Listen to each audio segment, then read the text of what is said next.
ಪಂಚಪ್ರತಿಷ್ಠೆ ವಿಶೇಷ ಕಾರ್ಯಕ್ರಮ ಸ್ವಾಗತ. ಚರ್ಚೆಯ ಕೊನೆ ಹಂತದಲ್ಲಿ ಬಹುತೇಕ 5 ರಾಜ್ಯಗಳ ವಿಧಾನಸಭಾ ಚುನಾವಣೆ, ಲೋಕಸಭಾ ಚುನಾವಣೆಯಲ್ಲಿ ಪರಿಣಾಮ ಬೀರುತ್ತೆ ಅನ್ನೋಂಥ ಪ್ರಶ್ನೆ. ಬಹುತೇಕ ಇದು ಸ್ಥಳೀಯ ವಿಚಾರ ಅಂತ ಹೇಳಿದ್ರು ಕೂಡ ಬಹುತೇಕ ಈ ಚುನಾವಣೆ ಒಂದು ರೀತಿಯ ಸಮೀ ಲೋಕಸಭಾ ಚುನಾವಣೆ ಅನ್ನೋ ರೀತಿ ಬಿಂಬಿತ ಆಗಿತ್ತು. ಆ ಕಾರಣಕ್ಕಾಗಿ ಈ ಒಂದು ಚರ್ಚೆ ಹೆಚ್ಚು ಪರಿಣಾಮಕಾರಿ ಅಂತಂದರೆ ಬಹುತೇಕ ಲೋಕಸಭಾ ಚುನಾವಣೆ ಕೂಡ ಇದೇ ವೋಟ್ ಟ್ರಾನ್ಸ್ಫರ್ ಆಗುತ್ತಾ ಅನ್ನೋಂಥ ಪ್ರಶ್ನೆ ಇದೆ. ನಮ್ಮ ಜೊತೆಗೆ ದೆಹಲಿಯಿಂದ ಕಾಂಗ್ರೆಸ್ ನಾಯಕದ ಬ್ರಿಜೇಶ್ ಕಾಳಪ್ಪ ಭಾಗಿಯಾಗ್ತಾರೆ. ಕಾಳಪ್ಪರ ಕಾರ್ಯಕ್ರಮ ಸ್ವಾಗತ. ನಮಸ್ಕಾರ.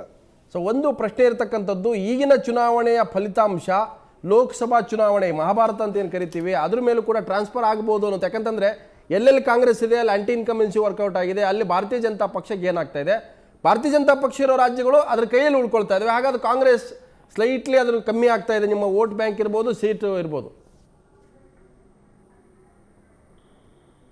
ಇಲ್ಲ, ನನ್ನ ಪ್ರಕಾರ ಇದು ಈ ಸೆಮಿಫೈನಲ್ ಅನ್ನುವಂಥ ಒಂದು ಭಾವನೆ ಇದೆಯಲ್ಲ, ಅದು ನನ್ನ ಪ್ರಕಾರ ಭಾಳ ತಪ್ಪು ಭಾವನೆ.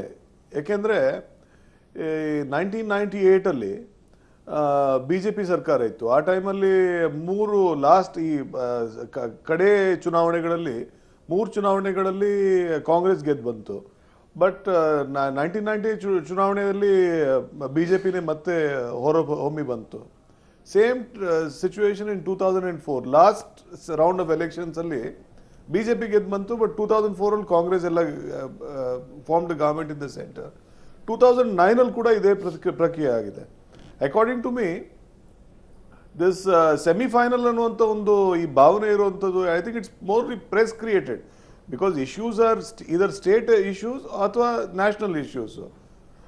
ಸೊ ಈ ಎರಡು ಇದರಲ್ಲಿ I think there is some kind of a confusion ಅಷ್ಟೇ. ಅಲ್ಲ, ಈಗಿನ ಪ್ರಚಾರದ ಭರಾಟೆ ಮತ್ತು ಚುನಾವಣೆ ಇಶ್ಯೂಸ್ ನೋಡಿದ್ರೆ ಬಹುತೇಕ ಇದು ಅಸೆಂಬ್ಲಿ ಇಶ್ಯೂಸ್ ಥರ ಅನಿಸ್ಲೇ ಇಲ್ಲ. ಈಗಿನ ಚುನಾವಣೆಯ ಪ್ರಕಾರತೆ ನೋಡಿದ್ರೆ ಒಂದು ಕಡೆ ರಾಹುಲ್ ಗಾಂಧಿ, ಒಂದು ಕಡೆ ಮೋದಿ, ಈ ಬಹುತೇಕ ಈ ಭಾಷಣದ ವೈಖರಿ ಅವ್ರು ಮಾತಾಡುವಂಥ ಇಶ್ಯೂಸ್ಗಳಿದಾವಲ್ಲ, ಅದು CWG ಇರ್ಬೋದು, ಮತ್ತು ಕಾಮನ್ವೆಲ್ತ್ ಗೇಮ್ ಇರ್ಬೋದು, ಮತ್ತು 2G ಇರ್ಬೋದು, ಕರಪ್ಷನ್ ಇರ್ಬೋದು, ಕೋಲ್ಗೇಟ್ ಇರ್ಬೋದು, ಎಲ್ಲವೂ ಕೂಡ ನಿಮ್ಮ ಮನಮೋಹನ್ ಸಿಂಗ್ ಸರ್ಕಾರದ ಇಶ್ಯೂಗಳೇ ಚರ್ಚೆಗೆ ಬಂದು.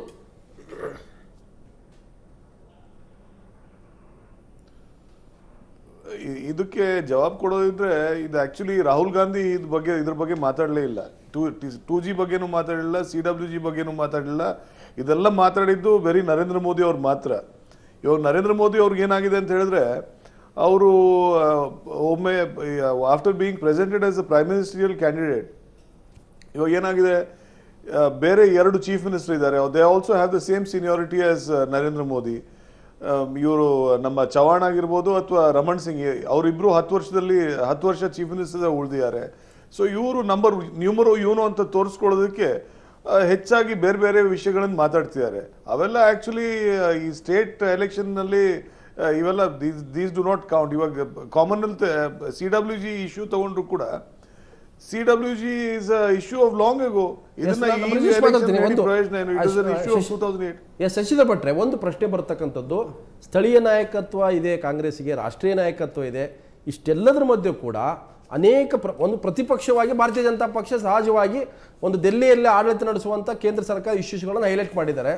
ಹಾಗಾದರೆ ಇವರ ಸ್ಥಳೀಯ ನಾಯಕತ್ವ ಮತ್ತು ರಾಷ್ಟ್ರೀಯ ನಾಯಕತ್ವ ವೋಟ್ಗಳನ್ನು ಕನ್ವರ್ಟ್ ಮಾಡುವಂಥ ಶಕ್ತಿ ಕಮ್ಮಿ ಮಾಡಿಕೊಂಡಿದೆ ಅಂತ ಅನಿಸುತ್ತೆ. ಇಲ್ಲ, ಕಾಂಗ್ರೆಸ್ನಲ್ಲಿ ಸ್ಥಳೀಯ ನಾಯಕತ್ವ ಅನ್ನೋದಿದ್ದು ಹೊರಟೋಗಿ ಭಾಳ ಕಾಲ ಆಯಿತು. ಕಾಂಗ್ರೆಸ್ ಇಡುವುದು ಕೇವಲ ನೆಹರು ಕುಟುಂಬದ ಸುತ್ತಮುತ್ತ ತಿರುಗಾಡುತ್ತೆ.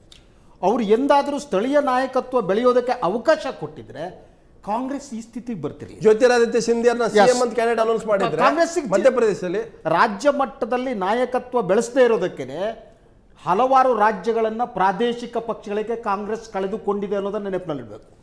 ಆದರೆ BJP ಮಹಾನ್ ದುರಂತ ಅಂದರೆ BJPಯಲ್ಲಿ ಸ್ಥಳೀಯ ನಾಯಕರಿದ್ದಾರೆ, ಸ್ಥಳೀಯ ನಾಯಕರು ರಾಜ್ಯ ಮಟ್ಟದ ನಾಯಕರಿದ್ದಾರೆ. ಬಟ್ ಆದರೆ ಅವರ ಡಿಕ್ಟೇಷನ್ ನಿಯಂತ್ರಣ ಇದೆಯಲ್ಲ, ಅದು ಯಾವುದೋ ಸಂಘ ಪರಿವಾರದಿಂದ ಎಲ್ಲೋ ಬರುತ್ತೆ ಅನ್ನುವ ಅನುಮಾನ. ನೋಡಿ, ಈಗ ಲೇಟೆಸ್ಟ್ ನೀವು ನರೇಂದ್ರ ಮೋದಿ ಈಗ ಮಾತಾಡಿದ್ದರು ದೆಹಲಿ ಚುನಾವಣೆ ಲಾಸ್ಟ್ ಅವರು ಕಾಶ್ಮೀರಕ್ಕಿನ ವಿಶೇಷ ಸ್ಥಾನಮಾನದ ವಿಚಾರವನ್ನು ಸ್ಟಾರ್ಟ್ ತೆಗೆದುಹಾಕಬೇಕು. ಅಂದರೆ ಸ್ಲೋಲಿ RSS ಎಜೆಂಡಾ ಏನಿದೆ ಆ ಎಜೆಂಡಾವನ್ನು ಇಂಪ್ಲಿಮೆಂಟ್ ಮಾಡುವ ರೀತಿ ಅಭಿವೃದ್ಧಿ ಬಗ್ಗೆ ಮಾತನಾಡ್ತಾನೆ. RSS ಎಜೆಂಡಾವನ್ನು ಇಂಪ್ಲಿಮೆಂಟ್ ಮಾಡೋದಕ್ಕೆ ನಾನು ಬದ್ಧನಾಗಿದೆ, ನಾನು ಮೆಸೇಜ್ ಕೊಡ್ತಾ ಹೋಗ್ತಾರೆ. ಅದು ನಾಗ್ಪುರದ ನಿಯಂತ್ರಣ ಪೊಲಿಟಿಕಲ್ ಸ್ಟ್ರಾಟಜಿ. ಅದು ಇದು ಅಪಾಯಕಾರಿಯದ್ದು. ಅಂದರೆ ನಾನು ಅದಕ್ಕೊಂದು ಮಾತು ಹೇಳ್ತೀನಿ, ನರೇಂದ್ರ ಮೋದಿ ಅವರನ್ನು ಈ ದೇಶದ ಜನ ಬಹುಸಂಖ್ಯಾತರು ಒಪ್ಪಿಕೊಳ್ಳಬಹುದು, ಆದರೆ ಒಪ್ಪಿಕೊಳ್ಳಲ್ಲ. ಒಪ್ಪಿಕೊಳ್ಳೋದು ನಿಮ್ಮ ಅಭಿಪ್ರಾಯ ಇದೆ. ಆದ್ರೆ ಅಂದಾಜು ನಾನು ನಿಮ್ಮನ್ನು ಕೇಳ್ತೀನಿ, ಮೋದಿಯವರ ವಿಚಾರಗಳನ್ನ ಅಥವಾ RSS ವಿಚಾರಗಳನ್ನ ಹೇರೋ ಮೂಲಕ ದೇಶದ ಜನರನ್ನ ಒಪ್ಪಿ ಅಂತ ಹೇಳ್ತಾ ಇದ್ರೆ ಅದು ಒಪ್ಕೊಳ್ಳಲ್ಲ ಅನ್ನುವಂಥ ಮಾತನ್ನ ಶಶಿಲ್ ಭಟ್ರು ಹೇಳ್ತಾರೆ. ಬಹುತೇಕ ಈ ಚುನಾವಣೆಯಲ್ಲಿ ನೋಡ್ತಾ ಇದ್ರೆ ಬಿಜೆಪಿಯಲ್ಲಿದೆ ಅದು ಹಾಗೆ ಉಳ್ಕೊಳ್ತಾ ಇದೆ, ಕಾಂಗ್ರೆಸ್ ಕಳ್ಕೊಳ್ತಾ ಇದೆ. ಏನ್ ಹೇಳ್ತೀರಾ? ಶಶಿಧರ್ ಭಟ್ರವ್ರಿಗೆ ವಿಶೇಷವಾಗಿ ಕಾಶ್ಮೀರದ ವಿಚಾರ ಜನಸಂಘ ಪ್ರಾರಂಭವಾದಂಥ ದಿನದಲ್ಲೇ ದೀನ್ ದಯಾಳ್ ಉಪಾಧ್ಯಾಯರು ಮೊದಲನೆಯ ಬಾರಿಗೆ ತನ್ನ ಜೀವವನ್ನು ಕೊಟ್ಟಿದ್ದು ಭಾರತ್ ಮೇ ದೋ ನಿಶಾನ್ ದೋ ಪ್ರಧಾನ್ ನಹಿ ಚಲೇಗೆ ನಹಿ ಚಲೇಗ ನಹಿ ಚಲೇಗ ಅನ್ನುವಂಥ ಒಂದು ಸ್ಲೋಗನ್ನಿನ ಆಧಾರದ ಮೇಲೆ ತನ್ನ ಜೀವವನ್ನು ಕೊಟ್ಟಂಥವ್ರು. ಒಂದು ದೇಶದಲ್ಲಿ ಇಬ್ಬರು ಪ್ರಧಾನಮಂತ್ರಿಗಳಿರಬಾರ್ದು, ಎರಡು ಬಾವುಟಗಳಿರಬಾರ್ದು, ಎರಡು ಸಂವಿಧಾನಗಳಿರಬಾರ್ದು ಅನ್ನುವಂಥ ವಿಚಾರವನ್ನು ಕೊಟ್ಟಂಥವ್ರು. ಹಾಗಾಗಿ ಅದು ಅಂದಿನಿಂದ ಜನಸಂಘ ಮತ್ತು ಭಾರತೀಯ ಜನತಾ ಪಕ್ಷದ ಮೂಲಭೂತವಾದಂಥ ಒಂದು ವಿಚಾರವನ್ನ ಇವತ್ತು ನರೇಂದ್ರ ಮೋದಿ ಅವರು ಹೇಳಿದ ಮೇಲೆ ಅದಕ್ಕೆ ಹೆಚ್ಚಿನ ಪ್ರಭಾವವನ್ನು ಕಾಣ್ತಾ ಇದೆ ಹೊರತು ಇದರಲ್ಲಿ RSSನ ವಿಚಾರ ಅಲ್ಲ. ಇದು ದೇಶದ ವಿಚಾರನೇ ಹೊರತು ದೇಶದ ವಿಶೇಷವಾಗಿ ಭಾರತವನ್ನು ಉಳಿಸಿಕೊಳ್ಳುವಂಥ ಪಾಕಿಸ್ತಾನದ ಆಕ್ರಮಣದಿಂದ ಭಾರತ ದೇಶವನ್ನು ಉಳಿಸಿಕೊಳ್ಳಿಕ್ಕೆ ಬೇಕಾದಂಥ ಒಂದು ಸಮಗ್ರತೆಯ ವಿಚಾರ ಚರ್ಚಾವಸ್ತುವಾಗಿಟ್ಟಿದ್ದಾರೆ ಹೊರತು ಇದು RSS ಅಲ್ಲ. ಆದರೆ ಬಹಳ ಮುಖ್ಯವಾಗಿ RSS ಇವತ್ತಿನವರೆಗೂ ಕೂಡ ದೇಶದ ವಿಚಾರದ ಬಗ್ಗೆ ಬಂದಾಗ ತಾನು ಪ್ರಬಲವಾಗಿ ನಿಂತಿದೆ ಅನ್ನೋದನ್ನ ಶಶಿಧರ್ ಭಟ್ರು ಒಪ್ತಾರೆ. ಎಮರ್ಜೆನ್ಸಿಯ ಸಂದರ್ಭದಲ್ಲಿ RSS ಮಾಡಿದಂಥ ರೋಲ್ ಅವ್ರ ಕಡೆ ದ್ವಿಸದಸ್ಯತ್ವ ಸಮಸ್ಯೆ ನಿಮ್ಮಲ್ಲಿ ಬಂತಲ್ಲ, ನಮ್ಮ ಮುಂದೆ ಕಾಡ್ತಾರೆ. ಅಲ್ಲಲ್ಲ, ಈ ಪ್ರಶ್ನೆ ಹಾಗೆ ದ್ವಿಸದಸ್ಯತ್ವದ ಪ್ರಶ್ನೆಯನ್ನ ತೆಗೆದುಕೊಂಡಂತ ಸಂದರ್ಭದಲ್ಲೇ ನಮ್ಮ ಸ್ಟ್ಯಾಂಡ್ ಏನು ಅನ್ನೋದನ್ನ ಅಧಿಕಾರ ಮುಖ್ಯ ಅಲ್ಲ ಅನ್ನುವಂಥ ವಿಚಾರವನ್ನ ನಾವು ತೆಗೆದುಕೊಳ್ಳುವಂಥದ್ದನ್ನು ಬಂದ್ವಿ. ಇಲ್ಲಿ ಮುಖ್ಯವಾಗಿರುವಂಥದ್ದು ನಿನ್ನೆವರೆಗೆ 5 ಚುನಾವಣೆಗಳನ್ನ ಇದು ಸೆಮಿಫೈನಲ್ಸ್ ಅಂತ ಪ್ರೊಜೆಕ್ಷನ್ ಮಾಡಿ ನರೇಂದ್ರ ಮೋದಿ ವರ್ಸಸ್ ಕಾಂಗ್ರೆಸ್ ಸೋನಿಯಾ ಗಾಂಧಿ ಮತ್ತು ರಾಜೀವ್ ಗಾಂಧಿ ಅಂತಾನೆ ಫೋಕಸ್ ಮಾಡಿ ಈಗ ನಿಮ್ಮ ವಿಶೇಷವಾದಂಥ ಒಂದು ಪ್ರೊಜೆಕ್ಷನ್ ಅನ್ನ ನೋಡಿದಾಗ ಫಲಿತಾಂಶಗಳು ಏನು ಬರ್ಬೋದು ಅಂತ ಹೇಳಿ ನಮಗೆ ಆ ಪೋಲ್ ರಿಸಲ್ಟನ್ನು ನಾವು ಎಕ್ಸ್ಪೆಕ್ಟ್ ಮಾಡ್ತಾ ಇರುವಂಥ ಸಂದರ್ಭದಲ್ಲಿ ಈ ಸಂದರ್ಭದಲ್ಲಿ ಭಾರತೀಯ ಜನತಾ ಪಕ್ಷ ತನ್ನ 2 ರಾಜ್ಯಗಳನ್ನು ಉಳಿಸ್ಕೋತಾ ಇದೆ, 2 ರಾಜ್ಯಗಳಿಂದ ಕಾಂಗ್ರೆಸ್ ಇಂದ ತೆಗೆದುಕೋತಾ ಇದೆ ಎನ್ನುವಂಥ ವಿಚಾರ ಬಂದಂಥ ಸಮಯದಲ್ಲಿ ಇದು ನರೇಂದ್ರ ಮೋದಿ ಅಲ್ಲ ಅಂತ ಹೇಳಲಿಕ್ಕೆ ಸಾಧ್ಯನೇ ಇಲ್ಲದೆ ಇದ್ದಂಥ ವಿಚಾರ. ಇದು ಇಂಡಿಕೇಶನ್ ಅಂದ್ರೆ ಅರ್ಥ ಭಾರತೀಯ ಜನತಾ ಪಕ್ಷ ತನ್ನ ಸರ್ಕಾರವನ್ನು ಉಳಿಸಿಕೊಂಡಿದೆ ಮತ್ತು ಕಾಂಗ್ರೆಸ್ನಿಂದ ಕಸ್ಕೊಳ್ಳುವಂಥ ವಿಚಾರವನ್ನು ಮಾಡಿದೆ ಅಂದರೆ ರಾಜ್ಯದ ಜನತೆ, ದೇಶದ ಜನತೆ ಭಾರತಕ್ಕೆ ಒಂದು ಆಲ್ಟರ್ನೇಟಿವ್ ಬೇಕಂತ ಏನು ಬಯಸಿದರೆ ಅದು ನರೇಂದ್ರ ಮೋದಿ ಅವರ ನಾಯಕತ್ವ ಅನ್ನೋದನ್ನ ಈ ಚುನಾವಣೆಯ ಫಲಿತಾಂಶ ನಮಗೆ ಕೊಟ್ಟಿದೆ. ನಾನು ರೇಷ್ಮೆ ನಿಮ್ಮನ್ನು ಕೇಳ್ತೀನಿ. ಬಹುತೇಕ ರಾಜಸ್ಥಾನದಲ್ಲಿ ಸಚಿನ್ ಪೈಲಟ್ ಇರ್ಬೋದು, ಮಧ್ಯಪ್ರದೇಶದಲ್ಲಿ ಜ್ಯೋತಿರಾದಿತ್ಯ ಸಿಂಧ್ಯಾ ಇಂಥ ನಾಯಕರಿದ್ದರೂ ಕೂಡ ಅಲ್ಲಿ ಒಳಜಗಳಿದೆ. ಒಂದು ಕಡೆ ಕಮಲ್ನಾಥ್ಗೂ ಜ್ಯೋತಿರಾದಿತ್ಯ ಸಿಂಧ್ಯಾ ಆಗಲ್ಲ, ಮತ್ತೊಂದು ಕಡೆ ದಿಗ್ವಿಜಯ್ ಸಿಂಗೂ ಜ್ಯೋತಿರಾದಿತ್ಯ ಸಿಂಧ್ಯಾ ಆಗ್ತಾ ಇಲ್ಲ. ಬಹುತೇಕ ಪ್ಲಾನಿಂಗು ಮತ್ತೊಂದು ಕಡೆ ಆ ಓಟನ್ನು ಸೆಳೆಯುವಂಥ ನಾಯಕತ್ವ ಘೋಷಣೆ ಮಾಡೋದರಲ್ಲಿ ಕಾಂಗ್ರೆಸ್ ವಿಫಲ ಆಗಿದೆ, ಭಾರತೀಯ ಜನತಾ ಪಕ್ಷ ಸ್ಪಷ್ಟವಾಗಿ ಸಕ್ಸಸ್ ಆಗಿದೆ. ಮಧ್ಯಪ್ರದೇಶದಲ್ಲಿ ಉದ್ದಕ್ಕೂ ಕಾಂಗ್ರೆಸ್ನನ್ನು 4 ಕುಟುಂಬಗಳು ಕಾಂಗ್ರೆಸ್ನ ಯಜಮಾನಕ್ಕೋಸ್ಕರ ಬಡದಾಡ್ತಾ ಬಂದಿದ್ರು. ಒಂದು ಕಡೆ ಜ್ಯೋತಿರಾದಿತ್ಯ ಸಿಂಧ್ಯಾ ಅವ್ರ ತಂದೆ ಮಾಧವರಾವ್ ಸಿಂಧ್ಯಾ, ಮತ್ತೊಂದು ಕಡೆ ಅರ್ಜುನ್ ಸಿಂಗ್, ಒಂದು ಕಡೆ ಕಮಲ್ನಾಥ್, ಮತ್ತೊಂದು ಕಡೆ ದಿಗ್ವಿಜಯ್ ಸಿಂಗ್. ಎಲ್ಲೋ ಒಂದು ಕಡೆ ಅವರು ಕೆಲವು ಸಮಾನ ಕಾಳಜಿಗಳಿಗಾಗಿ ತಮ್ಮ ಪರಸ್ಪರ ಭಿನ್ನಾಭಿಪ್ರಾಯಗಳನ್ನು ಬಿಟ್ಬಿಡ್ಬೋದಾಗಿತ್ತು. ಏನಾಗಿದೆ ಅಂತಂದರೆ ಒಂದು ಪಕ್ಷ ಬೆಳೆಯೋದು ಆ ಕಾರ್ಯಕರ್ತರಲ್ಲಿ ಯಾವ ಥರದ ಒಂದು ಭಾವನೆ ಇರುತ್ತೆ ಅದ್ರ ಮೇಲೆ. ಈ ಪಕ್ಷವನ್ನು ಗೆಲ್ಲಿಸೋದ್ರಿಂದ ನನಗೊಂದೇನೋ ಅವಕಾಶ ಸಿಗುತ್ತೆ ಅನ್ನೋ ಭಾವನೆ ಇದ್ದಾಗ ಎಲ್ಲ ಕಾರ್ಯಕರ್ತರಲ್ಲಿದ್ದಾಗ ಒಂದು ರೋಮಾಂಚನ ಇರುತ್ತೆ. ಅವರೆಲ್ಲ ಸಂಘಟಿತರಾಗಿ ತಮ್ಮ ಪರಸ್ಪರ ವ್ಯಕ್ತಿಗತ ಭಿನ್ನಾಭಿಪ್ರಾಯವನ್ನು ಮರೆತು ಪಕ್ಷವನ್ನು ಗೆಲ್ಲಿಸ್ತಾರೆ. ಇಲ್ಲ ಹಂಗಾಗಲ್ಲ. ಅವ್ನು ಪಕ್ಷ ಗೆಲ್ಲಿಸಿದ್ರೇನು ಸೋಲಿಸಿದ್ರೇನು, ಪಕ್ಷ ಗೆಲ್ಲಿಸಿದಾಗಲೂ ಕೂಡ ನನಗೊಂದು ಸಾಧನೆಯ ಬಲ ಇದೆ, ನನಗೆ ಪ್ರತಿಭೆ ಇದೆ, ನನಗೆ ನಾಯಕತ್ವ ಸಿಗ್ತಾನೋ ಗ್ಯಾರಂಟಿನೇ ಇಲ್ಲ. ಮತ್ತು ಹೈಕಮಾಂಡ್ಗೆ ಔಟ್ಸೋರ್ಸ್ ಮಾಡ್ತಾ ಇರೋದು. ಯಾಕೆ ಗೆಲ್ಸೋಕೆ ಹೋಗ್ತಾನೆ ಹೇಳಿ? ದಿಗ್ವಿಜಯ್ ಸಿಂಗ್ ಅವತ್ತು ಚಂದ್ರಬಾಬು ನಾಯ್ಡು ಮತ್ತು ದಿಗ್ವಿಜಯ್ ಸಿಂಗ್ ಭಾರತದ ಇಬ್ಬರು ಅತ್ಯಂತ ಡೈನಮಿಕ್ ಚೀಫ್ ಮಿನಿಸ್ಟರ್ ಅಂತ ಅಂದ್ಕೊಂಡಿದ್ರು ಜನ. ಆ ಥರ ಒಂದು ಪರ್ಸೆಪ್ಷನ್ ಇತ್ತು.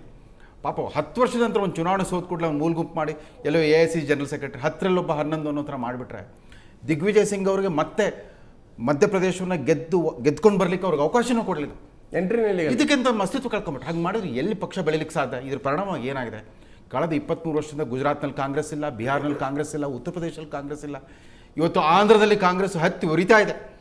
ಆಂಧ್ರದ ವಿಭಜನೆ ಮಾಡಿದ ನಂತರವಂತೂ ಆ ಮುಖ್ಯಮಂತ್ರಿನೇ ಬಂಡಾಯಗಾರನಾಗಿ ಹೋಗ್ಬಿಟ್ಟಿದ್ದಾರೆ. ಏನು ಮಾಡ್ಬೇಕಂತ ಗೊತ್ತಾಗ್ತಾ ಇಲ್ಲ. ಪ್ರಾದೇಶಿಕ ನಾಯಕತ್ವವನ್ನು ವ್ಯವಸ್ಥಿತವಾಗಿ ದಮನ ಮಾಡ್ಕೊಂಡು ಬಂದಿರೋ ಪಕ್ಷ, ಅದ್ರ ಜೊತೆಗೆ ಆ ಕಾಂಗ್ರೆಸ್ ಕಲ್ಚರ್ ಎಷ್ಟು ಅಪಾಯಕಾರಿ ಅಂತಂದರೆ, ಮನಮೋಹನ್ ಸಿಂಗ್ರನ್ನ ನೀವು ಬರೀ ಪ್ರಧಾನಮಂತ್ರಿ ಮಾಡಿದ್ರೆ ಹೊರತು ಎಂದೂ ಅವರನ್ನ ನಾಯಕರಾಗಿ ಬಿಂಬಿಸಲೇ ಇಲ್ಲ. ಸೋನಿಯಾ ಗಾಂಧಿ ಮತ್ತು ರಾಹುಲ್ ಗಾಂಧಿಗೆ ಪದವಿ ಬೇಡ, ಪರಮಾಧಿಕಾರ ಬೇಕು, ಅಕೌಂಟಬಿಲಿಟಿ ಇಲ್ಲ. ಇಂದಿರಾ ಗಾಂಧಿಯವರು ರಾಜಕೀಯ ಜವಾಬ್ದಾರಿಯನ್ನು ಹೊರ್ತಾ ಇದ್ರು, ಆಡಳಿತದ ಜವಾಬ್ದಾರಿಯನ್ನು ಹೊರ್ತಾ ಇದ್ರು, ಉತ್ತರದಾಯಿತ್ವ ಇರ್ತಾ ಇತ್ತು. Risk and responsibility. ಸಂಸದೀಯ ಪಕ್ಷದ ನಾಯಕಿ, ಪ್ರಧಾನಮಂತ್ರಿ ಪಕ್ಷದ ನಾಯಕಿ, ಅಕೌಂಟಬಲ್ ಅಟ್ ಆಲ್ ಲೆವೆಲ್ಸ್. ಹಾಗಿಲ್ಲ. ನಿಮ್ಮ ಮಾತಲ್ಲಿ ನಂಗೆ ಕಾಣ್ತಿರೋದು this is the beginning of the end of Congress. Congress culture ಅನ್ನೋದಿದೆಯಲ್ಲ, ಅದು ಆದಷ್ಟು ಬೇಗ ನಶಿಸಿ ಹೋದ್ರೆ ಕಾಂಗ್ರೆಸ್ಗೆ ಒಳ್ಳೇದದು. ನೋಡಿ ಕೃಷ್ಣಾರೆಡ್ಡಿ ಅವರ ಈ ತರದ ಏನಿತ್ತು ಬೇಗ ನಡಿಬೇಕಲ್ಲ. ಬಹುಶಃ ಕಾಂಗ್ರೆಸ್ಸಿನ ಭವಿಷ್ಯವನ್ನ ಪೇಜ್ 3ಯಲ್ಲೋ ಅಥವಾ ಸಂಪಾದಕೀಯಗಳಲ್ಲೋ ಅಥವಾ ನಮ್ಮ ಈ ಟಿ ವಿ ಚರ್ಚೆಗಳ ಮೂಲಕ ನಾವು ಮಾಡೋದೇ ಭಾಳ ಅಪ್ರಸ್ತುತ. ತನ್ನ ಎಲ್ಲ ಎತ್ತಿರೋ ಎಲ್ಲ ಪ್ರಶ್ನೆಗಳು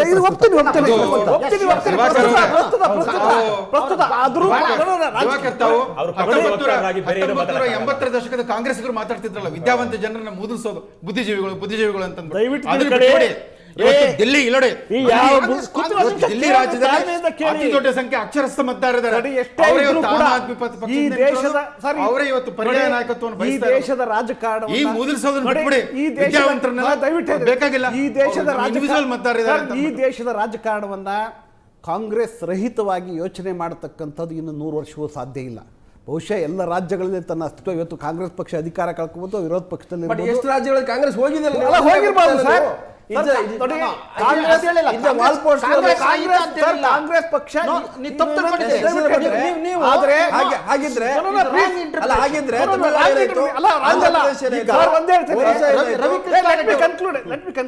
ಇವತ್ತು ಈ ದೇಶದ ಎಲ್ಲ ಜನಾಂಗಕ್ಕೆ, ವಿಶೇಷವಾಗಿ ಶೋಷಿತರು, ಅಲ್ಪಸಂಖ್ಯಾತರಿಗೆ ಒಂದು ಸೆನ್ಸ್ ಆಫ್ ಸೆಕ್ಯೂರಿಟಿ ಏನಾದ್ರು ಇದ್ರೆ ಅದು ಕಾಂಗ್ರೆಸ್ ಇಂದ ಮಾತ್ರ. ಒಂದು ಚುನಾವಣೆಯ ಸೋಲಿನ ಮೂಲಕ ಒಂದು ರಾಜಕೀಯ ಪಕ್ಷದ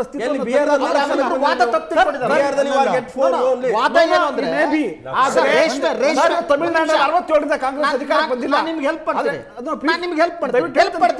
ಒಂದು ನಿಮಿಷ, ಈ ಇವ್ರೇನು ಹೇಳಿದ್ರಲ್ಲ ರವೀಂದ್ರ ರೇಷ್ಮೆ ಅವರು ಈ ಬುದ್ಧಿಜೀವಿ ತಂತ್ರಕೋಪರಿಂದ ದಯವಿಟ್ಟು ಹೊರಗೆ ಬರಿ. ನೀವು ಯಾವತ್ತೂ ಕೂಡ ಈ ಅರ್ಬನ್ ಥಿಂಕಿಂಗನ್ನು ಬಿಟ್ಟು ಈ ದೇಶದ ಸಾಮಾನ್ಯ ಜನರ ಜೊತೆ ಎಲ್ಲಿವರೆಗೆ ನೀವು ಸ್ಪಂದಿಸಲ್ಲ ಅಲ್ಲಿವರೆಗೆ ಕಾಂಗ್ರೆಸ್ಸನ್ನು ನೀವು ಅರ್ಥ ಮಾಡ್ಕೊಳ್ಳೋಕ್ಕಾಗಲ್ಲ. ಕಾಂಗ್ರೆಸ್ ತನ್ನೆಲ್ಲ ದೌರ್ಬಲ್ಯಗಳ ಜೊತೆಗೆ ನೀವು ಹೇಳಿರೋ ಎಲ್ಲ ದೌರ್ಬಲ್ಯ ಕಾಂಗ್ರೆಸ್ ಬಗ್ಗೆ ಮಾತಾಡಿಲ್ಲ ನೀವು.